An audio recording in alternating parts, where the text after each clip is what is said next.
மேற்கு தொடர்ச்சி மலை மாவட்டங்களில் வரும் 28ஆம் தேதி வரை மிதமான மழைக்கு வாய்ப்பிருப்பதாக வானிலை ஆய்வு மையம் கணித்துள்ளது.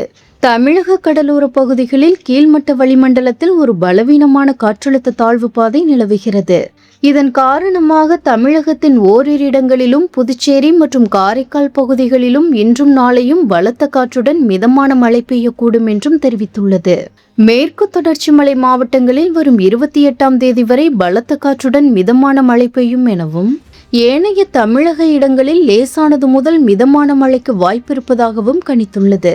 சென்னையில் இன்று வானம் ஓரளவு மேகமூட்டத்துடன் காணப்படும் என தெரிவித்துள்ள வானிலை ஆய்வு மையம், மாலை அல்லது இரவு நேரங்களில் நகரின் ஒரு சில பகுதிகளில் மிதமான மழைக்கு வாய்ப்பிருப்பதாக தெரிவித்துள்ளது.